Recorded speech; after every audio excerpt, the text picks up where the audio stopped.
What a challenge to talk to one of the most, in my opinion, in life, we've seen within this part of the world great people like Al-Khwarizmi, who invented algorithm. Globally, Newton, Henry Ford, the Wright brother, Albert Einstein, and Elon Musk.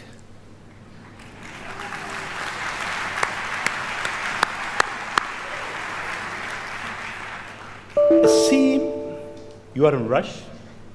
You want to go to places that nobody been. You are reinventing a certain industry, from the rocket industry with SpaceX to the car industry with Tesla. What's your mission in life? Why you do whatever you do? Sure. Well, first of all, thank you for having me. It's an honor to be here, and we're having a really great time with my kids in Dubai. It's really been fantastic. I'd really encourage anyone who hasn't been to visit. What a great city. Thank you. Thank you. And in terms of the motivations, I guess the sort of kind of a long version of the explanation, but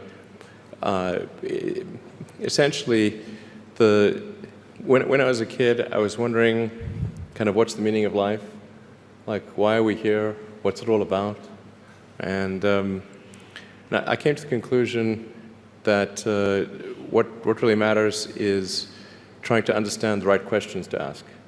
And the more that we can increase the scope and scale of human consciousness, the better we are able to ask these questions. And so I think that there's certain things that are necessary to ensure that the future is good. And some of those things are, in the long term, having long-term sustainable transport and sustainable energy generation, and to be a spacefaring civilization, and for humanity to be out there among the stars and be a multi-planetary species. I mean, I think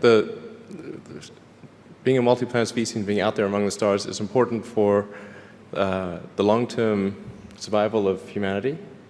And that's one reason, kind of like life insurance for life collectively, life as we know it. But then the part that I find personally most motivating is that it creates a sense of adventure, and it makes people excited about the future. And if you consider two futures, one where we are forever confined to Earth until eventually something terrible happens, or another future where we are out there on many planets, maybe even going beyond the solar system, I think that second version is incredibly exciting and inspiring, and there need to be reasons to get up in the morning. You know, life can't just be about solving problems. Otherwise, what's the point? There's got to be things that people find inspiring and make life worth living. So what is life for you? I mean, you look at our life, and I heard you before speaking. Is it a dream? Is it Is life a real? dream? Is it a million D? What is life for Elon Musk? I find as I get older, I find that question to be maybe more and more confusing or troubling or uncertain. I think particularly when you see the advancement of something like video games, you know, like say 40 years ago, you had video games. The most advanced video game would be like Pong, where you had like two rectangles and a dot. You're like batting it back and forth. I played it. Oh yeah, like me too, exactly. I That's played Pong. Exactly. It sort of dates you a little bit, but yeah, we both played the same game, and that was like, wow, that was a pretty fun game at the time. But now you can see a video game that's photorealistic, almost photorealistic, and millions of people playing simultaneously, and you see where things are going with virtual reality. and augmented reality. And if you extrapolate that out into the future with any rate of progress at all, like even 0.1% or something like that a year, then eventually those games will be indistinguishable from reality. They'll be so realistic, you will not be able to tell the difference between that game and the reality as we know it. And then it seems like, well, how do we know that that didn't happen in the past and that we're not in one of those games ourselves? Interesting. Interesting. I mean, could be. Everything is possible in life. I mean, yeah, particularly like things seem to be accelerating to something. Isn't it? I mean, if we look at our life, it seems in the past 100 years, life been accelerating quite fast. Yeah. In the past 20, It's much getting faster. Faster and faster. Is it more slow? So my question is really, how life will be in Earth 20, 30, 50 years from now? Our education, our transport. How do you see it? Well, I think this is one of those things that's quite difficult to predict. When you think of, say, the first controlled powered flight was 1903 with the Wright brothers. And then 66 years later, we put the first people on the moon. I mean, if you'd ask people, say in 1900, what are the odds of man landing on the moon, they would have said that's ridiculous. And if you try to talk to them about the internet, they would not even know what the heck what are you even talking about? Like, this sounds so crazy. But today, with a $100 device, you can video conference with anyone in the world, on the other side of the world. And if you have a Wi-Fi connection, it's basically free. Free to have an instant visual communication with anyone, or even with millions of people. With social media, you can communicate to millions of people simultaneously. You can Google something and ask any question. It's like an oracle of wisdom that you can ask almost any question and get an instant response. It would have been incredibly difficult to predict these things in the past, even the relatively recent past. So I think the one thing that we can be quite certain of is that any predictions we make today for what the future will be like in 50 years will be wrong. That's for sure. I mean, I think directionally, I can tell you what I hope the future has, as opposed to maybe what it will be, because this may just be wishful thinking. I hope we are out there on Mars and maybe beyond Mars, the moons of Jupiter. I hope we're traveling frequently throughout the solar system, perhaps preparing for missions to nearby star systems. I think all of this is possible within 50 years. And I think that would be very exciting to do that. And I think we'll see autonomy and artificial intelligence advance tremendously. I think that's actually quite near term. My guess is in probably 10 years, it will be very unusual for cars to be built that are not fully autonomous. 10 years. 10 years from now. Yeah. I think almost all cars built will be capable of full autonomy in about 10 years. As it is, the Tesla cars that are made today have the sensor system necessary for full autonomy, and we think probably enough compute power to be safer than a person. So it's mostly just a question of developing the software and uploading the software. And if it turns out that that more compute power is needed, we can easily upgrade the computer. And so that's all Tesla's built since October of last year. And other manufacturers will follow and do the same thing. So getting in a car will be like getting in an elevator. You just tell it where you want to go, and it takes you there with extreme levels of safety. And that'll be normal. It'll just be normal. Like for elevators, there used to be elevator operators. You get in, there'd be a guy moving a lever. Now you just get in, you press the button, and that's taken for granted. So autonomy will be widespread. I think one of the most troubling questions is artificial intelligence. And I don't mean narrow AI. Like vehicle autonomy, I would put in the narrow AI class. It's narrowly trying to achieve a certain function. But deep artificial intelligence, or what is sometimes called artificial general intelligence, where you could have AI that is much smarter than the smartest human on Earth. This, I think, is a dangerous situation. Why it is dangerous? I mean, there is two views. One view is artificial intelligence will help humanity. There is another school of thought is artificial intelligence is a threat to humanity. Why is it? Well, I think it's both. It's like one way to think of it is imagine we were going to be visited. Imagine you're very confident that we were going to be visited by super intelligent aliens in, let's say, 10 years or 20 years at the most. Super intelligent. So you think within 20 years yes, we'll have alien in Earth? Well, digital superintelligence will be like an alien.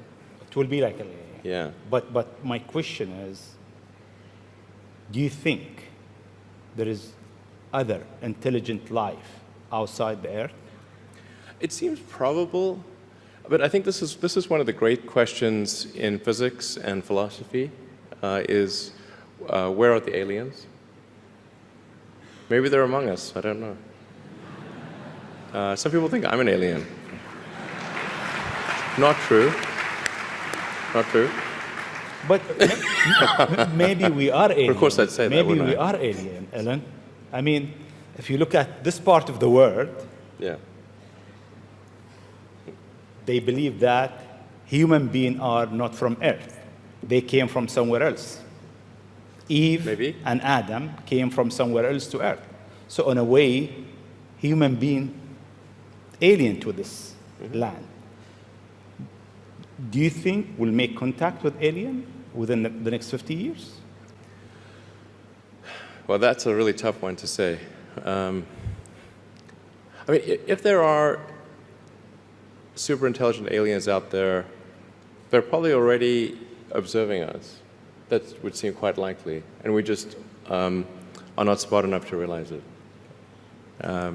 But I can do some back-of-the-envelope calculations, and any advanced alien civilization that was at all interested in populating the galaxy, even without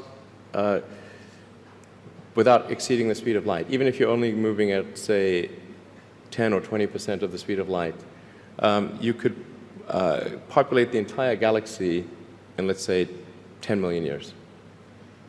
Maybe 20 million years max. This is nothing, in the grand scheme of things. Once you said you want to die on Mars, why? I don't, to be clear, I don't want to die on Mars. It's like, we're all going to die someday. And if you're going to pick some place to die, then why not Mars? Okay. If we're born on Earth, why not die on Mars? Seems like maybe it'd be kind of exciting. But so I think, given the choice of dying on Earth or dying on Mars, I'd say, yeah, sure, I'll die on Mars. But it's not some kind of Mars death wish. And if I do die on Mars, I just don't want it to be on impact. Okay. Got it. Yeah. Let's come back to Earth, actually. Okay. You tweeted that you are building a tunnel under Washington, D.C. Why? What is it? Well, it's a secret plot. Okay. Just between us. Okay. Nobody heard you? Yeah, exactly. Please keep that secret. I think this is going to sound a little. It seems like somewhat trivial or silly, but I've been saying this for many years now. But I think that the solution to urban congestion is a network of tunnels under cities. And you can, when I say, I don't mean a 2D plane of tunnels, I mean tunnels that go many levels deep. So you can always go deeper than you can go up. Like the deepest mines are taller than the tallest buildings. So you could have tunnels, a network of tunnels that is 20, 30, 40, 50 levels, as many levels as you want, really.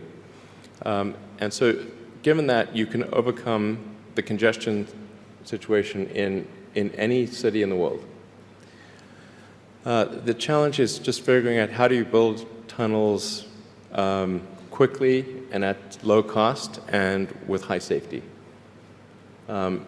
So if tunneling technology can be improved to the point where you can build tunnels fast, cheap, and safe, then that would completely get rid of any traffic situations in cities. And so I think that's why I think it's an important technology. Washington, D.C., LA, and most of the major American cities, most major cities in the world, suffer from severe traffic issues. And it's mostly because you've got these buildings which are, you have tall buildings that are 3D, and you have a road network that is one level. And then people generally want to go in and out of those buildings at the exact same time. So then you get the traffic jam. Let's come back to UAE and Dubai. The first time I met you, it was 4th of June, 2015, at your office in SpaceX. And I asked you, would you have a presence in UAE? And your answer was, I'm busy with China. Maybe not in the near future. Yeah. And almost a year and a half later, we are here. Seems time goes quite fast. Yeah. Why now? Well, I think actually things are going reasonably well in China. We had some initial challenges figuring out charging and service infrastructure and various other things, but now it's actually going fairly well, and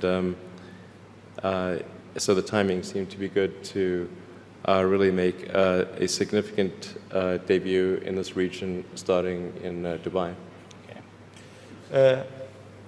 In your opinion, what is the new disturbing thing that will come in technology next? What's next in technology?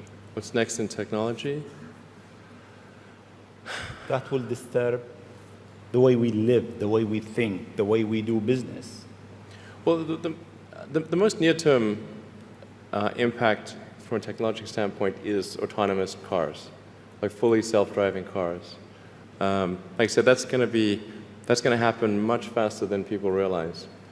It's going to be a great convenience to be an autonomous car, but there are many people whose jobs it is to drive. So in fact, I think it might be the single largest employer of people is driving in various forms. And so then we need to figure out new roles for what do those people do. But it will be very disruptive and very quick. Now, I should characterize what I mean by quick, because quick means different things to different people. There are over 2 billion vehicles in the world, approaching 2.5 billion cars and trucks in the world. The total new vehicle production capacity is about 100 million.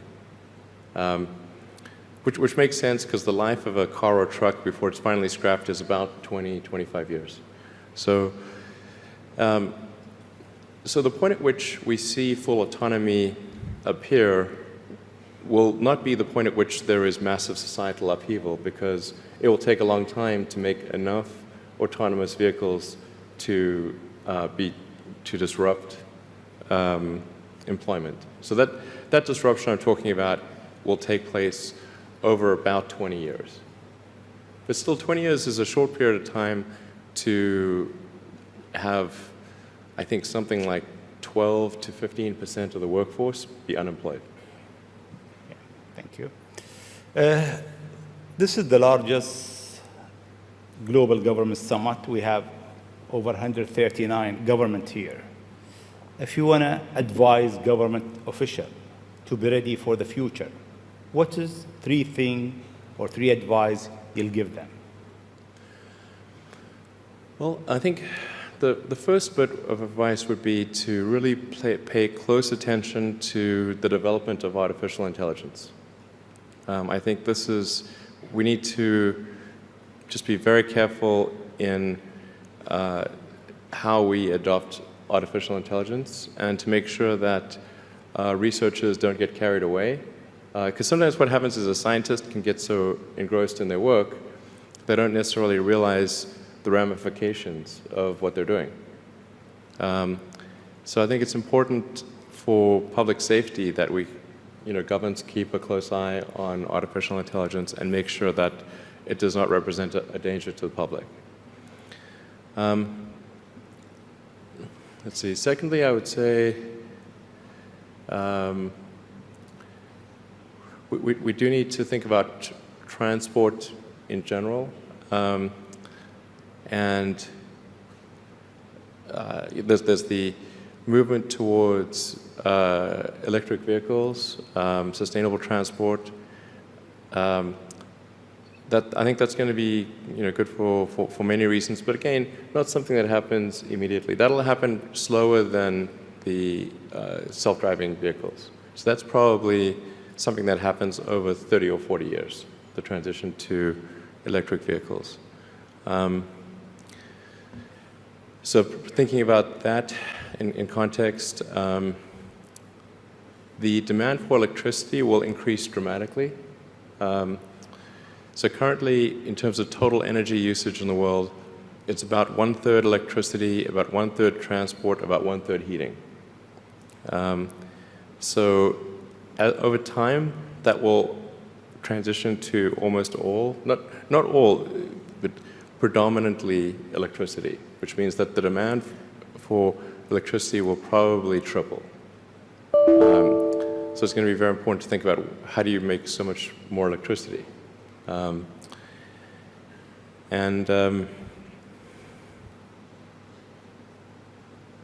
Seem they have an easy job. That's it. There is no more challenges for them. No, well, then I think maybe these things do play into each other a little bit. But what to do about mass unemployment? This is going to be a massive social challenge. And I think ultimately we will have to have some kind of universal basic income. I don't think we're going to have a choice. Universal basic income. Universal basic income. I think it's going to be necessary. So it means that unemployed people will be paid across the globe. Yeah. Because there is no job, robot is taking over. There will be fewer and fewer jobs that a robot cannot do better. Okay. That's simply and I want to be clear that these are not things that I think that I wish would happen. These are simply things that I think probably will happen. And if my assessment is correct and they probably will happen, then we need to say, what are we going to do about it? And I think some kind of a universal basic income is going to be necessary. Now, the output of goods and services will be extremely high. So with automation, there will come abundance. There will be almost everything will get very cheap.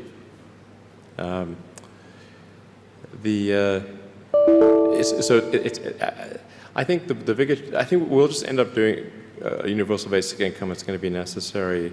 The harder challenge, much harder challenge, is how do people then have meaning? Like a lot of people, they derive their meaning from their employment. So if you don't have, if you're not needed, if there's not a need for your labor, how do you, what's the meaning? Do you have meaning? Do you feel useless? That's a much harder problem to deal with. And then how do we ensure that the future is going to be the future that we want, that we still like?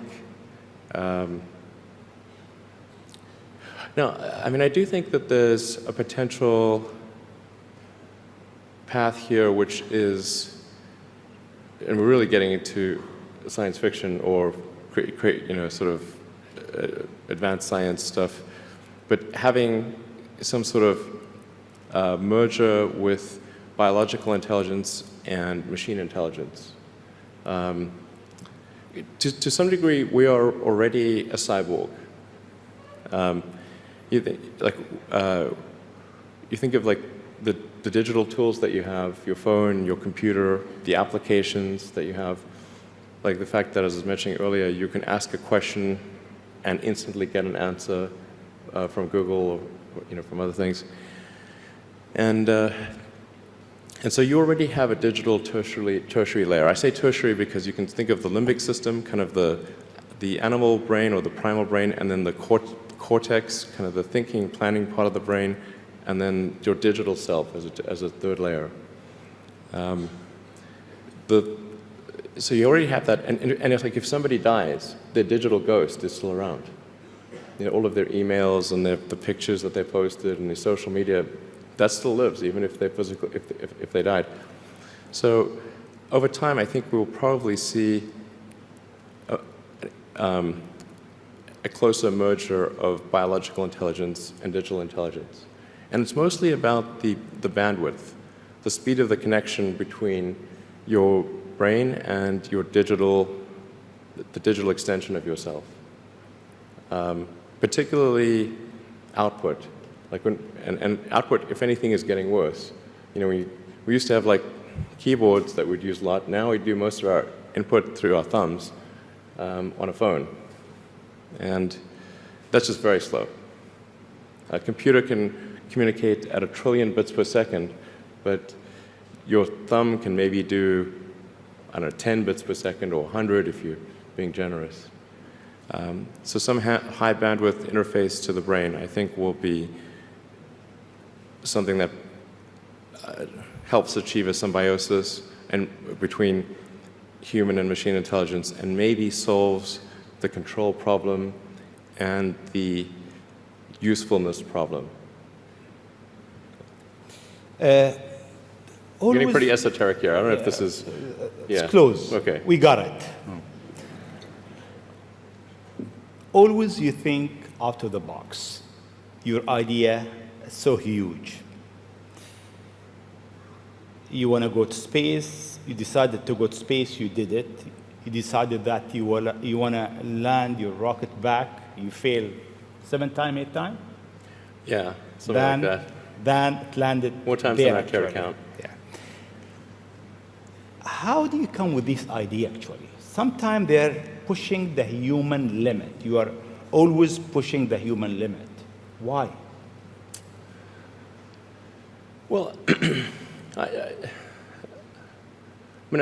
think about what technology solution is necessary in order to achieve the particular goal, and then try to make as much progress in that direction as possible. So in the case of spaceflight, the critical breakthrough that's necessary in spaceflight is rapid and complete reusability of rockets, just as we have for aircraft.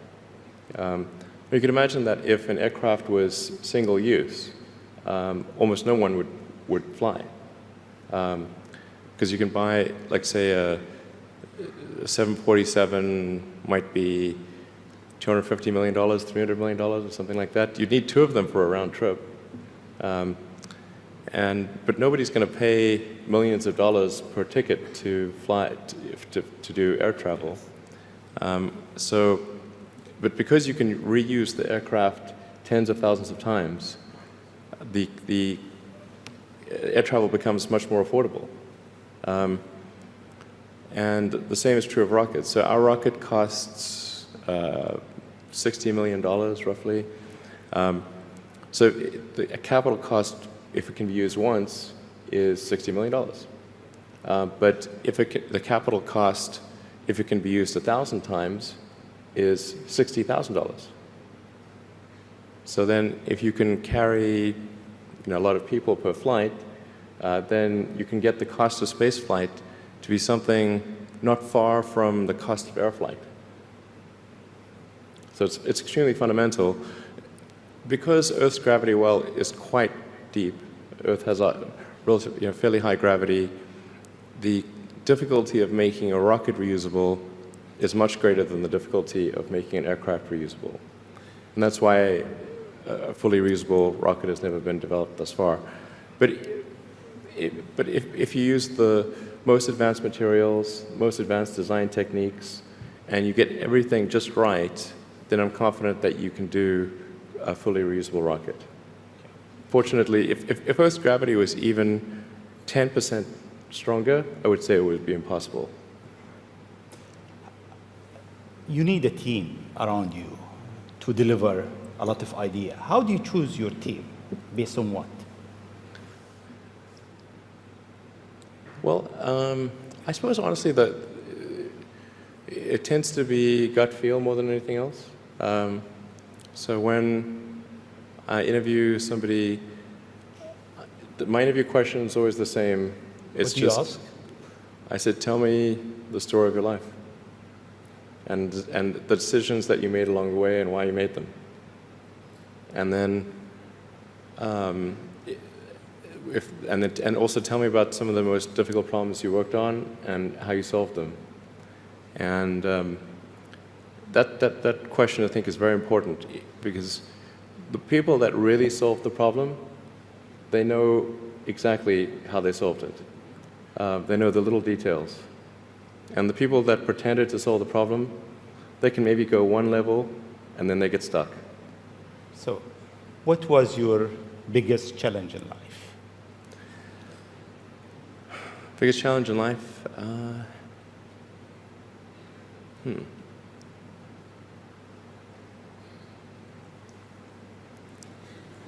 No challenge. Well, no, there's a lot of them. I'm trying to decide which is, which is the worst.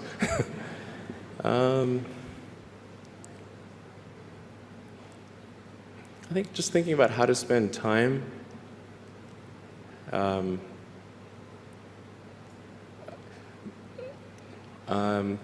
of the biggest challenges, I think, is making sure you have a corrective feedback loop and then maintaining that corrective feedback loop over time, even when people want to tell you exactly what you want to hear. Okay. That's very difficult. Yes. Time is over. I'll ask you just one last question, Sure. if you allow me. In the World Government Summit, we have so many people from, so many young people actually, from across the globe. If you have an advice to them, young people globally who want to be like Elon Musk, what's your advice to them? I think that probably they shouldn't want to be. You? I think it sounds better than it is. Okay. Yeah, it's not as much fun being me as you'd think. I don't know. You don't think so? No. There's definitely, it could be worse for sure, but it's, I'm not sure I'm not sure I want to be me. Okay. But if, you know, I think advice, I mean, if you want to make progress in things, I think that the best analytical framework for understanding the future is physics. I'd recommend studying the thinking process around physics, like not the equations. I mean, the equations certainly they're helpful, but the way of thinking in physics is it's the best framework for understanding things that are counterintuitive. And you know, always taking the position that you're to some degree wrong, and your goal is to be less wrong over time. I think one of the biggest mistakes people generally make, and I'm guilty of it too, is wishful thinking. You know, like you want something to be true, even if it isn't true, and so you ignore the things that you ignore the real truth because of what you want to be true. This is a very difficult trap to avoid, and like I said, certainly one that I find myself in having problems with. But if you just take that approach of you're always to some degree wrong, and your goal is to be less wrong, and solicit critical feedback, particularly from friends. Like friends, particularly friends, if somebody loves you, they want the best for you. They don't want to tell you the bad things. So you have to ask them, and say, really, I really do want to know. and then they'll tell you. Thank you very much. It's been